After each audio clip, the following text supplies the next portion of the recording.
হৃদ মায়ার প্রেমগাথা লিখেছেন রিক্তা ইসলাম মায়া। আজকে থাকছে উপন্যাসটির ৫৪তম পর্বের শেষাংশ। উপন্যাস পাঠে আছি আমি তারিফ। রাত তখন ১০টার ঘরে। আরিফ ক্লান্তিতে বাসায় ফিরল সবে, চোখে মুখে উদাস আর ব্যর্থতার গ্লানি। বাসার কলিং বেল বাজাতে গিয়ে হাত গুটিয়ে নিল নিজের অজান্তে। দরজায় কপাল ঠেকিয়ে দীর্ঘশ্বাস ফেলল পরপর। আবেশে চোখ বন্ধ করে নিল তিক্ততায়। কিছু ভয়ঙ্কর অনুভূতি হচ্ছে আরিফের এই মুহূর্তে। সময়টা কোথায় থেকে কোথায় এনে দাঁড় করালো তাকে। দরজার ওপাশে আদরের ছোট বোন বেহুশ অবস্থায় পড়ে আছে, আর দরজার এপাশে আরিফ অপরাধীর ন্যায় দাঁড়িয়ে। যখন মায়ার জ্ঞান ফিরবে আর জানতে চাইবে ওর স্বামী কোথায়, ঠিক আছে কি না, তখন আরিফ কি উত্তর দিবে, কি বলবে? যে আরিফ গিয়েছিল হসপিটালে হৃদের খবর নিতে, অথচ মানুষের ভিড়ে সে কারো সাথে দেখা করতে পারেনি, এমনটা বলবে? আসলে আরিফ দেখা করতে পারেনি নাকি অন্য কিছু ছিল? হৃদের অ্যাক্সিডেন্টের পর সবাই যখন হৃদকে হসপিটালে নিয়ে যায়, তখন আরিফ অজ্ঞানরত মায়াকে বাসায় নিয়ে আসে। ডাক্তার দেখায়, মায়ার হুঁশ ফেরার অপেক্ষা করে। একবার মায়া হুঁশে ফিরে আসলে তখন মায়াকে বুঝিয়ে শুনিয়ে হসপিটালে যাবে, এমনটা আরিফের চিন্তা ভাবনা ছিল। সেজন্য ডাক্তার দেখিয়ে মায়ার হুঁশে ফেরার অপেক্ষা পর্যন্ত করছিল আরিফ। অবশেষে দেখা যায় ঘণ্টাখানিকের ভেতরে মায়ের হুঁশ ফিরে আসলেও মায়া তখন মানসিকভাবে স্টেবল ছিল না, বরং অতিরিক্ত পাগলামি আর চিল্লাচিল্লি করতে করতে 10 মিনিটের মাথায় আবারও জ্ঞান হারায় মায়া, স্বামী স্বামী করতে করতে। মায়ার অবস্থা দেখে আরিফ আবারও ডাক্তার ডাকলো। ডাক্তারের পরামর্শ অনুযায়ী মায়ের ব্রেন শান্ত থাকার জন্য ঘুমের ইঞ্জেকশন দিল মায়াকে। আরিফ বাধ্য হয়ে মায়াকে ঘুমে রেখে ওই একাই হসপিটালে গিয়েছিল হৃদের খবর নিতে। আরিফ হসপিটালে যেতে যেতে দেখল বিশাল ভিড় জমে আছে হসপিটালের চত্বরে। খানবাড়ির সকলের হাহাকার আর আত্মচিৎকারে উপস্থিত সকলের চোখের পানি। আরিফ আজ প্রথমবারের মতন হৃদ খানের মাকেও দেখেছিল। সে কি দারুণ তেজি মহিলা! এমন শক্ত পার্সোনালিটির মহিলা আরিফের দেখা এই প্রথম ছিল সুফিয়া খান। চোখের পলকে ছেলেকে ঢাকা ট্রান্সফার করান। কারো কোনো কথা বা কাউকে ভিড়তেও দেয়নি ছেলের আশেপাশে। হসপিটালের আরিফ ছিল তৃতীয় পক্ষ। সবে একদিন হয়েছিল হৃদমায়ের সম্পর্কে, কথাটা সবাই জেনেছিল। এখনও কেউ খানবাড়িতে মায়ের সম্পর্কটা মেনে নিয়েছে এমনটা বলেনি, অথচ এই ধোঁয়াশার অবস্থায় হৃদের অ্যাক্সিডেন্ট হওয়াতে আরিফ আগ বাড়িয়ে বোনের স্বামী হিসেবে হৃদের খবর জানতে পারছে না। কেমন একটা সংকোচ বোধ ছিল আরিফের মনের মধ্যে। তারপরেও আরিফ সকল সংকোচ বোধ পা ঠেলে আগ বাড়িয়ে গিয়েছিল হৃদের খবর জানতে। কিন্তু খানবাড়ির কেউ আরিফের সঙ্গে কথা বলার মতন মন মানসিকতা দেখায়নি, আর না আরিফের কোনো কথায় কেউ উত্তর দেয়। বলতে গেলে আরিফ যাদের কাছে হৃদের খবর জানতে গিয়েছিল, তারা সবাই আরিফকে নীরবতা দেখিয়ে এড়িয়ে গেছে। বারবার একই কাজ হওয়াতে আরিফ আর কারো কাছে না গিয়ে হৃদের ছেলেপেলেদের সঙ্গে দাঁড়িয়ে থেকে শুধু নীরব চোখে দেখল হৃদের মায়ের তোলপাড় করা কাণ্ডগুলো। তিনি মুহূর্তের মাঝে আসিফ, রাদীপ, আয়নকে দিয়ে হৃদকে ঢাকা ট্রান্সফার করান ডাক্তার সহ। আরিফ অনেক চেয়েছিল আসিফ, আয়ন বা রাদীপের মধ্যে কারো সঙ্গে কথা বলতে, কিন্তু সেই সুযোগটাই সে পেল না। সবাই কেমন তাড়াহুড়ো করে হৃদকে নিয়ে ব্যস্ত হয়ে পড়েছিল। ব্যস্ত হওয়াটাও তো স্বাভাবিক। হৃদ খানের জীবন মরণ নিয়ে কথা, ব্যস্ত তো হবেই। হৃদকে নিয়ে ঢাকায় যেতে যেতে নিহাল খান, আসিফ দুজন ক্যাশ টাকায় এয়ার অ্যাম্বুলেন্স বুকিং করলো। আরিফ যতটুকু জেনেছে, হৃদের সঙ্গে নিহাল খান, সুফিয়া খান, আয়ন, রাদীপ, আপাতত এই 4 জনই গিয়েছে। পরবর্তীতে হয়তো আরাব খান সুস্থ হলে হেনা খান আরাব খানকে নিয়ে লন্ডনে যাবে। আসিফ দেশে থাকবে হৃদের ব্যবসা আর খানবাড়ি তদারকি করতে। আরিফের হসপিটালে যাওয়ার ঘণ্টাখানিকের ভেতর হৃদকে নিয়ে খানবাড়ির সকলে ঢাকা চলে যাওয়াতে আরিফ হসপিটালের চত্বরে আরও ঘণ্টাখানিক বসেছিল দুশ্চিন্তায়। বাসায় ফিরে সে মায়াকে কি উত্তর দিবে? হৃদ খান ভালো নেই, সেটা তো আরিফ নিজের চোখেই দেখে এসেছে। হৃদকে নিয়ে পরদেশে পাড়ি দেওয়ার বিষয়টাও সে দেখেছে। হয়তো এতক্ষণে ফ্লাইটে উঠে পড়েছে সবাই, অথচ মায়ের খবর কেউ জানতে চাইল না। আর না শেষবারের মতো মায়া নিজের স্বামীকে দেখতে পেল। পরিস্থিতি এমন হয়ে দাঁড়িয়েছে যে মায়ের খোঁজ খবর নেওয়া তো দূর, মায়াকে খানবাড়ির কেউ চিনতেও পারছে না, এমনটা খান পরিবারের মনোভাব হয়ে দাঁড়িয়েছে। কিন্তু আরিফ এই মুহূর্তে নিজের বোনকে কি জবাব দিবে, সেই চিন্তায় দরজায় কপাল ঠেকিয়ে দাঁড়িয়ে রইল কিছুটা সময়। পকেটের ফোনটা হঠাৎ বেজে উঠতেই আরিফ ওই অবস্থায় পকেট থেকে ফোনটা বের করে কানে তুলতেই উদ্বিগ্নতায় গলা শুনে গেল রাকিবের। আরিফের সঙ্গে রাকিবও হসপিটালে ছিল। আরিফ বাসায় আসার সময় রাকিবকে বলে আসেনি, সেজন্য হয়তো রাকিব কল দিচ্ছে আরিফের খোঁজ নিতে। আরিফ কল রিসিভ করতে রাকিব উদ্বিগ্নতায় বলল, কই তুই?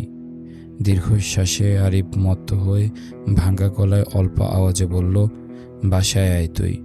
আরিফ সচরাচর নিজের বাসায় বন্ধুদের কাউকে আনে না কখনো। নিজের বাসায় দু বোন থাকাতে সে বন্ধুদের বাসার বাইরে রাখে সবসময়। কিন্তু আজ এই পরিস্থিতিতে আরিফ নিজের মনোবল পাচ্ছে না সব কিছু সামলাতে, সেজন্য রাকিবকে বলল নিজের বাসায় আসতে। রাকিব আরিফের কথায় পুনরায় নিশ্চিত হতে আবারও একইভাবে জিজ্ঞেস করলো, তোর বাসায় আসবো? এখন আয়। কথাটা বলে আরিফ কল কেটে দিল। কথা বলতে ভালো লাগছে না ওর, কেমন ক্লান্তি আর দুর্বল লাগছে। দরজা হতে সরে সোজা হয়ে দাঁড়িয়ে আরিফ কলিং বেল বাজাতে তৎক্ষণাৎ দরজা খুলে দিল জুই। সে যেন দরজার পাশে দাঁড়িয়েছিল এতক্ষণ অপেক্ষা করে। তাড়াহুড়ো করে জুই দরজা খুলে উদ্বিগ্নতায় পরপর প্রশ্ন করলো আরিফকে হৃদের খবর জানতে। হৃদ ভাইয়া কেমন আছে ভাই? উনি ঠিক আছেন? ডাক্তার কি বলেছে? বেশি ব্যথা পেয়েছে? আরিফ দরজার বাইরে জুতা রেখে বাসায় ঢুকলো। জুইকে এড়িয়ে বাসায় ঢুকতে ঢুকতে তাকালো মায়ের রুমের দরজার দিকে। ক্লান্তিতে মায়ের খবর জানতে চেয়ে বলল আরিফ, মায়ের হুঁশ ফিরেছে? জুইয়ের কথার উত্তর না করে আরিফকে পাল্টা প্রশ্ন করতে দেখে অস্থির হলো জুই। নিজের কথার উত্তর না পেয়ে তারপরেও আরিফের কথার উত্তর দিয়ে বলল জুই, না। ও আচ্ছা। আরিফ উদাসীনতায় গিয়ে গা এলিয়ে বসলো ড্রয়িং রুমের সোফায়। জুই দরজা লাগিয়ে আরিফের দিকে এগোতে চাইলে আরিফ সোফায় গা এলিয়ে কপালে হাত ঠেকাতে ঠেকাতে বলল, ভাইকে এক গ্লাস ঠান্ডা পানি খাওয়াতে পারবি জুই? খুব ক্লান্ত লাগছে। এক্ষুনি আনছি। অস্থির উত্তেজিত জুই এই শীতের মাঝেও আরিফের জন্য ফ্রিজ খুলে ঠান্ডা পানি গ্লাসে করে নিয়ে আসলো। আরিফ সেটাই একটানে খেয়ে জুইয়ের হাতে গ্লাসটা দিতে দিতে আবারও বলল, আর একটা গ্লাস পানি খাওয়াতে পারবি? জুই চুপচাপ মাথা নাড়িয়ে সম্মতি দিয়ে পুনরায় গ্লাস ভর্তি ঠান্ডা পানি নিয়ে আসলো।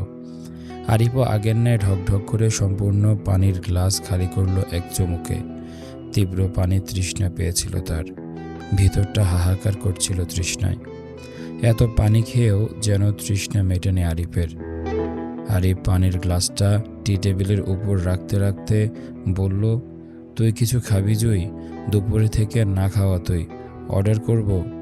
আরিফের কথায় জুই খানিকটা অসন্তুষ্ট গলায় তৎক্ষণাৎ উত্তর করে বলল, আমি কিছু খাবো না ভাই, এই পরিস্থিতিতে আমার কিছু খেতে ইচ্ছে করছে না। তুমি আগে বলো হৃদ ভাইয়া কেমন আছে, ডাক্তার কি বলেছে? জুইয়ের কথায় আরিফ রয়েস হয়ে বলল, হৃদ খানের অবস্থা ভালো নেই জুই, ডাক্তার বলেছে মস্তিষ্কে আঘাত পেয়েছে সে। বাংলাদেশের চিকিৎসা হৃদ খানের জন্য যথেষ্ট হবে না, সেজন্য হৃদ খানের পরিবার হৃদ খানকে দেশের বাইরে লন্ডনে নিয়ে যাচ্ছে আজ রাতের ফ্লাইটে। খুব সম্ভবত এতক্ষণে এয়ার অ্যাম্বুলেন্সের উঠে যাওয়ার কথা তাদের। আরিফের কথায় জুই আতঙ্কিত ভঙ্গিতে বলল, আল্লাহ, কি বলো ভাই? হৃদ ভাইয়াকে লন্ডনে নিয়ে যাচ্ছে? আল্লাহ জানে কি হয়। আল্লাহ হৃদ ভাইয়ার হেফাজত করুক। মায়ের কথা কেউ জানতে চায়নি? মায়েকে ছাড়া সবাই চলে গেল? জুইয়ের কথায় আরিফ আগের ন্যায় বলল, না। কেন? আমি এসব বিষয় কিছু জানি না জুই। আমি অনেকবার চেয়েছিলাম খান পরিবারের সবার সাথে কথা বলতে, কিন্তু কেউ আমার কথার উত্তর দেয়নি। অপরিচিতর মতন চুপ থেকেছে সবাই। এখন আমি বুঝতে পারছি না তারা কি ইচ্ছাকৃতভাবে আমাকে ইগনোর করলো, নাকি হৃদ খানের অ্যাক্সিডেন্ট হয়েছে বলে তাদের মন মানসিকতা ঠিক নেই বলে কথা বলতে পারেনি। আমি আপাতত কিছু জানি না জুই, তবে আজকেও মায়ের কথা জানতে চাইনি। তবে এতটুকু বলতে পারি, হৃদ খানের ঠিক হয়ে দেশে না ফেরা পর্যন্ত মায়ের খেয়াল আমাদের রাখতে হবে জুই। আরিফের কথায় জুই চুপ করে যায়। এত কিছুর মাঝে সবে খান পরিবারের সবাইকে মায়েদের সম্পর্কের কথা জানিয়েছিল। এখনও মায়ের পরিবারে জানানো বাকি। দুই পরিবারের সম্মতি দেয়নি হৃদ মায়ের সম্পর্কে। এর মধ্যে হৃদের অ্যাক্সিডেন্ট হওয়াতে এই পরিস্থিতিতে মায়া আবারও একা হয়ে গেল, যেখানে মায়ের একমাত্র বিশ্বাস আর ভরসার জায়গা ছিল হৃদ খান। এখন মায়া একা এই পরিস্থিতির মোকাবেলা কিভাবে করবে আল্লাহই জানে। জুইকে চুপ থাকতে দেখে আরিফ পুনরায় বলল, মায়ের কাছে যা জুই, ওর সাথে থাক, যা হবার হবে সেটা পরে দেখা যাবে। আল্লাহ ভরসা, আমি আছি মায়ের পাশে, বোনকে কখনো একা ছাড়বো না ইনশাল্লাহ। জুই কথা না বাড়িয়ে মায়ের কক্ষে গেল। নিস্তব্ধ ঘরে মায়েকে নিস্তেজ অবস্থায় খাটে শুয়ে থাকতে দেখে জুই গিয়ে মায়ের মাথার কাছে বসল। সবেমাত্র 10টা 5। মায়েকে প্রায় 5 ঘন্টা যাবৎ ইঞ্জেকশন দিয়ে ঘুমিয়ে রেখেছে। ঘুম থেকে জাগ্রত হলে কি হবে সেটা নিয়ে দুশ্চিন্তায় সকলে। রাত তখন 12টার ঊর্ধ্বে। মায়েকে নিয়ে ইমার্জেন্সিতে হসপিটালে ছুটছে আরিফ, সঙ্গে জুই আর রাকিব। মায়ের অবস্থা খুবই শোচনীয়। অতিরিক্ত মানসিক চাপে প্যানিক অ্যাটাক করেছে মায়া। হাত পা সর্বাঙ্গ খিচে কাঁপুনি দিচ্ছে বারবার। ধর ঘাম, সঙ্গে রেসিং হার্টবিটের ধরপড় ক্রমশ বেড়ে যাচ্ছে। শ্বাসকষ্টের সঙ্গে বুকে ব্যথা বা অস্বস্তি বোধে বমি বমি ভাব। নিয়ন্ত্রণ হারিয়ে অতিরিক্ত ভয়ে, অস্থির উত্তেজনায় মায়া শ্বাস নিতে পারছে না বলে মারা যাচ্ছে এমনটা মনে হচ্ছে। সচরাচর প্যানিক অ্যাটাকের লক্ষণ এসবই হয়ে থাকে। মায়াকে শ্বাসরুদ্ধকর পরিস্থিতিতে দেখে প্রথমে জুই পাগলের মতন চিল্লাতে লাগলো ভয়ে। আরিফ পাশেই ছিল। এ অসময়ে বন্ধুর মতন রাকিবও ছিল আরিফের সঙ্গে। আরিফ মায়াকে পাঁজর কোলে তুলে এত রাতে 4তলা হতে সিঁড়ি বেয়ে নিচে নামতে লাগলো দৌড়ে। জুই তাড়াহুড়ো বাসার তালা বন্ধ করে সেও দৌড়ালো আরিফের পিছন পিছন চিল্লাতে চিল্লাতে। 5তলা বিল্ডিংয়ের সকলে ততক্ষণে ঘুম ছেড়ে বাসা হতে বেরিয়ে আসলো জুইয়ের চিল্লাচিল্লিতে। রাকিব সকলের আগে বাসা থেকে বেরিয়ে এত রাতে গাড়ির খোঁজ করলো। ততক্ষণে আশেপাশে সকল মানুষজন আরিফদের ঘিরে দাঁড়ালো মায়াকে দেখতে। আরিফের 2 চোখ ভিজে আছে বোনের দুর্দশা দেখে। মায়ের শ্বাস পড়ছে না, মুখ থেকে সাদা ফেনা ফেনা ঝাঁঝ বের হচ্ছে। জুইয়ের চিৎকারে আশেপাশে সকলে এগিয়ে এসে ভিড় জমাচ্ছে মায়াকে দ্রুত হাসপাতালে নিয়ে যেতে। মধ্যরাতে সিএনজিতে করে মায়াকে সেই একই চট্টগ্রাম মেডিকেল হসপিটালে নিয়ে যাওয়া হলো। ইমার্জেন্সিতে চিকিৎসাও দেওয়া হলো। একদিকে হৃদকে লন্ডনে নিয়ে যাওয়া হলো, তো অন্যদিকে রাতভর মায়ের চিকিৎসা চলল হসপিটালের বেডে শুয়ে। দিন গেল, রাত পোহালো। অতিরিক্ত মানসিক চাপে মায়াকে টানা 3 দিন হসপিটালের বেডে শুধু ইঞ্জেকশন দিয়ে দিয়ে ঘুম পাড়িয়ে রাখলো ওর ব্রেন শান্ত রাখার জন্য। কারণ এই 3 দিনে মায়া যতবার হুঁশে এসেছিল ঠিক ততবারই হৃদের কথা জানতে চেয়ে পাগলামো করেছে বারবার। 3য় দিনে মায়ের অবস্থা ছিল শোচনীয়। হঠাৎ করে মায়া আগে সব কিছু ভুলে যায়।